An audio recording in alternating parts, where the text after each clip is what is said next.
Uh-oh, this time it said error. So,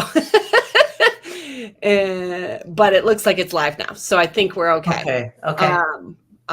But we'll get, once somebody comes on with us, we'll get a little confirmation in the comment. So feel free to do that once you join in, make a comment just so that we do know, because it went error, try again in a second. And I immediately clicked that button. Okay, I'm putting something in the chat. Yeah. Let's see if we can get just a little confirmation. But I think we're live. Connect to comment. Okay. Connect my YouTube account. What? Huh. So maybe it was having an issue. So test. Some destinations won't get comments. Okay, mine tested. Oh, yours is good. Yours is doing fine. Okay. Yeah. So I think we're good, but we'll see. Yeah. Hi. Yeah. Hi. Oh, yes. What a start. Yeah. So my name is Tricia Broderick. I'm Diana Larsen.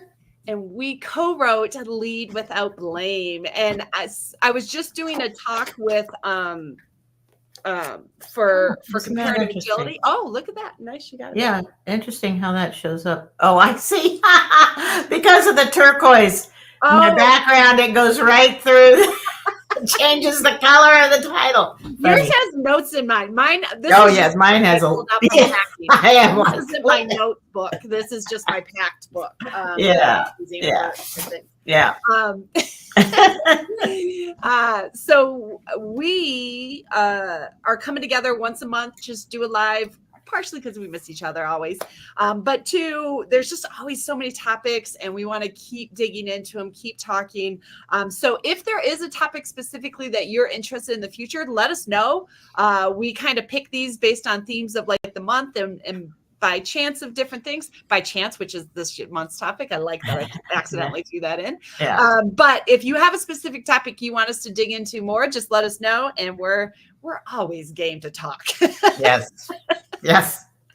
You can count on that from us. The session I just did with Jorgen for comparative agility, he was like, well, do you think you can talk for 20 minutes? I was like, oh, do not underestimate my ability to talk. Like that is a skill I have mastered. Right. So do you want to share what our topic is for today? Well, it's March and there's St. Patrick's Day, which I have a particularly affinity for. And you want to share why? Well, it's my birthday on St. Patrick's Day. It is also, I just want to say, Linda Rising's birthday. Is it really? So, yes, she and I are birthday buddies. And Jeff Langer is also a birthday buddy for us. Yeah, and there are probably many more in the Agile community. There seem to be a lot of people who are born on St. Patrick's Day, which, occasionally I've thought about thinking back 9 months and then I decide not to do that. No, better not do that. But yeah, so I this month is a month I reflect on a lot. And one of the themes of St. Patrick's Day is, going to the end of the rainbow, finding the pot of gold, and has to do with the shamrock. And are you getting luck? Is chance favoring you? Are you taking the chances that are offered to you? Are you, how does chance and luck show up in your life? In both positive and negative ways, I think it can happen. And so I'm excited about that topic. So let's begin a little bit. Yes. So when I was thinking, I say it often, I feel lucky. Like I'll say that often when, even when I'm describing getting to co-write this book with you, I feel very lucky. But when I was thinking about this topic, we don't script these, we don't, have it pre-written down or anything along those lines. But I was thinking when we picked this topic and I was thinking about it is like, why do I say that so often? Right. And I think for me a little bit sometimes is I say it a little bit to acknowledge the positive that I have had in my life. Right. Like that. It's a way to honor it. But I'm realizing that even as I've been thinking about it is like by saying lucky, like it was my humble version. Right? Like versus just kind of going, I had this opportunity because I did X, Y, and Z. And yes, sometimes there's serendipity and there's like just coincidence of things and luck of that and chance of that. But there was also a lot other things that came into play with that. And so I actually ended up realizing a little bit that I say the words, I feel lucky as an honoring, but also as like this humble honor, which did not expect I would go there this week. Like that was not at all what was really coming to my mind when I was going there. But I absolutely have this dynamic where if maybe it's part of my imposter syndrome, right? Like if I say it's just luck, then it's, it's not mine, right? But yet you didn't create it. But then the reality is there is sometimes some combination. Like we've talked about the fact that, we both had the same editor by chance contacting us to write a book, right? Like it wasn't like planned. We never had a discussion about it or anything along those lines. And yet we both have done tons of things to earn that editor contacting us, earn those things. And yet it did feel like chance that I happened that month for the first time after years of her trying to approach me. I'm like, I don't want to write by myself. And she's like, I just got off the phone with somebody who said the same thing. And so there does feel like there's sometimes some chance karmic luck a little bit of the stars aligning to the hard work that you put in to get to this place, having that opportunity, right? Like you needed the hard work to get to that. And then sometimes it's just a matter of like beautiful timing that comes into place. Right. Yeah. When you're talking, I thought about the topic a little bit, but I hadn't thought about what I was going to say. And what you just said reminded me of a colleague that I worked with fairly early in my career as a consultant, as somebody working in organizations. This is after a few other careers I had.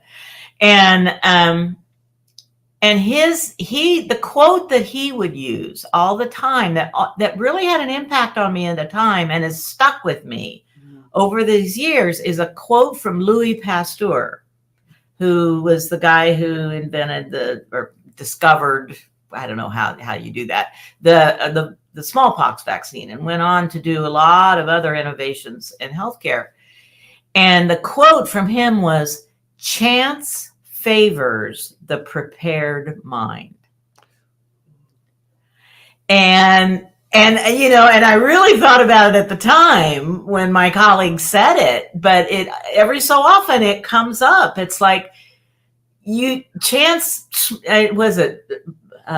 so there's like Lady Luck smiles on you. Well, there's a reason, and you can't predict it. You can't control it, but you are more likely to run into these great opportunities if you've done your work. If you've prepared yourself to be able to accept the opportunities that come to you.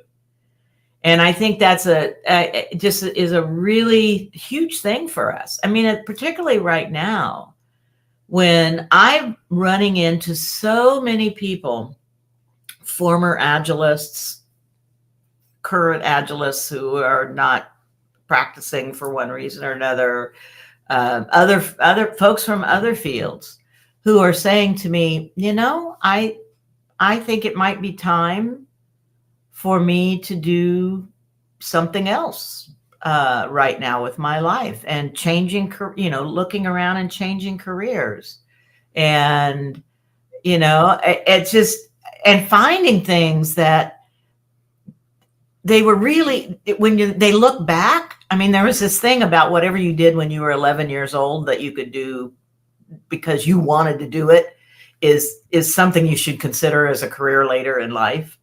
I was playing school and putting on shows in my neighborhood with a group of other kids in the neighborhood. We would put on shows together. So is it surprising that I'm on stage giving talks and interested in learning? Not really, and this other friend, he had an interest in when he was that age, and he thought he was really interested in like bounty hunters and protection things. And now he left Agile, and now he's got a career more that's in line with that interest.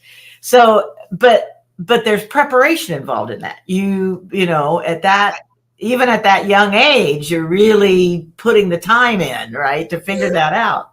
I could not even make this up. I'm not kidding you. Just as you said the quote, just as you did that, I have 2 ISPs because I have to prepare for, and we have 20 inches of snow today. And oh my gosh. like over the last 24 hours, it's been just insane. Power just went out with the things. I just flipped to the generator, flipped to my iPhone Wi-Fi, like, and I was like, so proper, like literally just did your quote in action. That's awesome. Yeah. How the quality is coming through, I have no idea. But I literally I was like, boom, boom, boom, like switched on all the things. That's awesome. That is awesome. So like, right. But I think that that's part of it is truly having a backup, like, right, is makes that situation go from a disaster to lucky, right? Yeah. Like in some ways, it's just how you view it. But it's also, I love that quote in the sense that what came to my mind when you said it also, because one of the things that I say frequently in some form or fashion is like, choose your right timing, right? Yeah. Pick the right timing. So I remember when Kent McDonald had asked me to be on the program team for the Agile Alliance, and I had said no, and people were like, "You're crazy!" Like, and I'm like, I don't have the bandwidth right now. If I do it, I want to do it well. I want to really be able to invest, right? And people are always like that scarcity model of like, well, that opportunity won't come back or things, and it did come back for me later with Mitch Lacey and Paul Hammond. So like, there's also the preparedness in terms of knowing the timing and the opportunity so that you can see it even as an opportunity or know if it's the right timing, which then again turns it from disaster to feeling like a chance lucky situation, right? But you were able to see it because you were prepared, and so that's what just like, but yeah, literally just went in action. What I didn't know if it was going to boot you too. So yeah, I was like, oh, am I going to do the show by myself? Well, you know, and I would have done that if that's what we needed to do. Right. Yeah. Correct. Yeah. The other thing that, well, actually playing off of that, let's talk about that for a second, because I think for some reason for me is also, I feel lucky. Like right now I'm feeling it actually right now. It's like all that could have just been a disaster, but I knew you would be fine. Right. Like, so there's an element of who you're surrounding yourself with, who you're engaging, who's your community, who's your network that helps you to look at situations as disaster or we'll figure it out. We'll be fine. You know, like I've got you, right? Like, and I think that like ends up making you feel like you have a lot of luck and a lot of just support, right? With those things. And you can, it makes me feel like, well, bring it on. What else can happen right now? Right. Well, you know, I've been working on for the last few years on the second edition of the Agile Retrospectives book with Esther Derby and David Horowitz. And it's actually coming out on the 26th of March. I mean, it's right now it's like pre-order, but it'll shipping on the 26th, beginning to ship on the 26th. And when we started that effort, you know, we were like, oh, we're going to write a second edition, right? Everybody loves the first edition. We'll just do a few tweaks, update it a little bit, and it'll all be fine, right? So, you know, maybe this will take us a year, maybe 9 months, maybe a little bit longer, right? Well, it's ended up being like almost 3 years since Esther and I had the conversation about should we do this, and during that time, each one of us, of the three of us writing, had at least one major thing happen in their lives that really slowed us down, made us, but we just kept giving each other grace. And we knew that we were all the right contributors to that, and our collaboration allowed us to stick with it and keep it happening, and allow each one of us, as we encountered these, difficulties of various kinds in our lives, to just step away, take care of that. We'll just put it on pause, come back. We always were writing together, kind of, in asynchronously, but together. And, but we would, if we were in a part where we really needed something, we'd just say, okay, we're just going to put that on pause for a little bit. And then we'll all come back to it when we all can do that. Or other times we'd say, well, why don't you two just go ahead and I'll take care of my thing over here. And then I'll jump back in when I can. And that collaboration, like what you were saying, surrounding yourself with really good collaborators is another way of preparing, making sure that if I feel strongly that a thing needs to happen, my best strategy for that is getting some good collaborators around myself so that they can take things forward if for whatever reason I'm not able to. And I think that's hugely important. Now, if it's something I didn't care about that much and I can just drop it and come back to it later or whatever, if I want to do that by myself, fine. But if it's something I really do care about, going it alone is not my best path to success. Well, it's part of what makes me feel lucky, right? Yeah. I feel lucky because I'm getting that co-intelligence that we've talked about, right? I feel lucky because I get inspired and motivated. Right. I feel lucky even in those moments when I'm supporting, right? Like, oh, I've got you. Don't you worry. I've got this engagement. You go take care of you, right? Like, and it's whether or not I'm really any more lucky than the other person, it doesn't matter, right? Like there's just that feeling of, I feel lucky. I feel valued and supported and helpful and impactful. And when you're in that kind of headspace, it then tends to escalate. It tends to change your perspective, right? And then the lens that you're looking at things from. Right. Well, and, speaking of that, we just had an example of that happen in this last week. I've been having some family issues, and the two of us were expected to show up for a talk for a thing. And really at the last minute, I just had to say, you know what, my situation here is requiring my attention. And, will you be okay going? And I knew that when I said, I knew you could handle it. I knew you'd do a beautiful job of it. And we might have it might have been a little different if we'd have been there together. But the thing is, it happened that we accomplished both things. I got to take care of the things I needed to take care of. You took care of that. And it's because we've created this strong connection with each other, makes us lucky. Yeah. Right. And I wasn't like worried about it. I wasn't concerned. I could just fully focus on what I needed to focus on, and which had its own collaborators involved. But yeah, it's such a, you say, I feel lucky. I often will say it's a blessing. It's one of the blessings in my life. So I think there's something about chance and luck and, which blessings are you recognizing that gifts you've been given. And to some extent that's luck, but it's also, have you prepared yourself to be able to take on those things? And that doesn't mean like bad crap doesn't happen. We just said bad crap happened, right? Like we gave 3 examples of bad crap happens often. And for me, sometimes I do struggle to let go of the bad. Like I will really reflect. I will really try and take as much ownership as I can possibly have But I think that I just thought of this because you said the word gift, but in some ways that is my way of taking the bad and turning it into a gift, taking the bad and going, what can I grow from this? I might choose still in the end, I would do nothing different. Mm-hmm. But what can I own? Why can I reflect on why it escalated or why it was here or what happened here or what would I, if I would do something different, would I, or wouldn't, like, how would I communicate differently?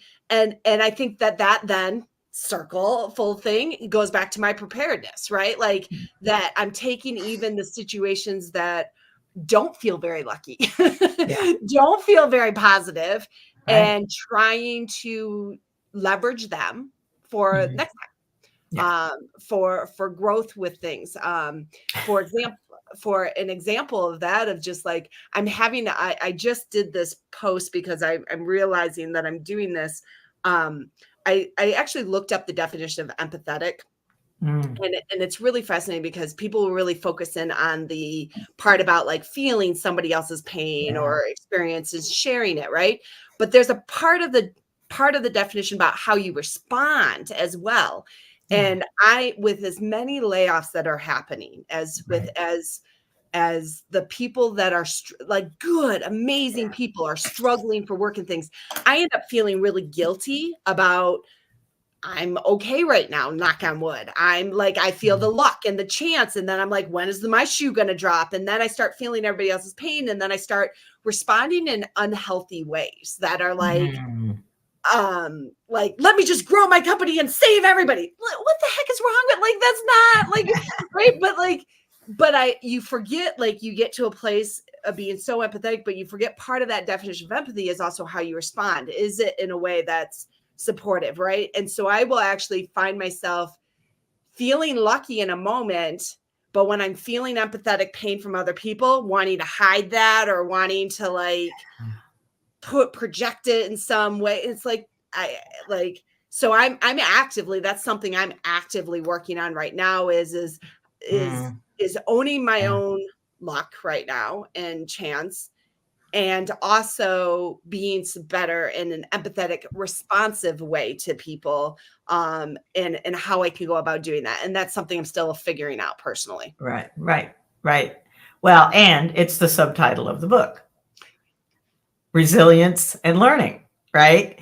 I mean, building resilient learning teams. It comes right back around. And I do think that, I mean, part of that preparation is taking every experience that happens to us and making sure we are learning from it. What can I learn from this thing that just happened that will help me, has the potential to help me when I encounter something similar or related or whatever in the future? And then chance favors the prepared mind. I can hear this happen again. I know what I'm going to do. I'm going to do this. And wasn't I lucky to get through that so well? Well, you were also prepared to get through. And that's what we're talking about when we talk about building resilient learning teams and leading in a way that helps to foster that environment. Is how do we make sure that we are collectively lucky because we've taken the time and done the effort to learn from the things that happen to us. I'm loving this whole topic to the point that there's chapter, not last chapter. Yeah. It's a new chapter here. Yeah. It maybe it is. Yeah. Maybe it's next year's Agile conference stuff. Yeah, maybe. Or somewhere else. I don't know. Yeah. Yeah. Well, we're already at time. What do you have coming up? Well, there is still time to register. Next week, we've got a 2-day fast workshop that's happening in Portland, Oregon. It's a really remarkable opportunity. Quentin Cortell. That they're signing up. I'm loving it. Yeah. Quentin Cortell, me, Per Benning from Denmark are all going to be here in Portland live, but we're also going to have James Shore and Woody Zuhl and some other folks who have expertise around different parts of this that can talk about their real life experiences. So if you go to the fastagile.io website and follow all the links to training. You can find the link for that. I'm excited about in May, we're having our 20th annual retrospective facilitators gathering. So I'll be gathering together with a few folks who've been doing that year after year. It's a really special time. And then I'm looking forward to the summer. I'm going to be at the XP 2024 conference in Bolzano, in the Agile World conference in Munich in July, and then probably at Agile in later July. So the big Agile conference. So I've got quite a year rolling out in front of me. It's pretty cool. Yeah. And then you're still looking to do more and more in Europe, right? And so keynotes, short workshops, circles. I find really sort of ask me anything circles can be very, very rich for leadership groups. We just get together and talk about challenges and putting that out there for the chance timing of somebody knowing yeah, that you're going to be over there in yes. June and July with absolutely. Thank you. I have with Jake Calabrese a virtual Leading Amazing Teams course in April. It's the first it's the only one for a little bit. So I think it's more than half already full. So make sure if you sign up, most signups are happening later and later for the virtual ones, but this one's seeming because we haven't done one in a little bit. So check that out. Agile Denver in May is happening, and we are halfway through those tickets as well. It's a much smaller event.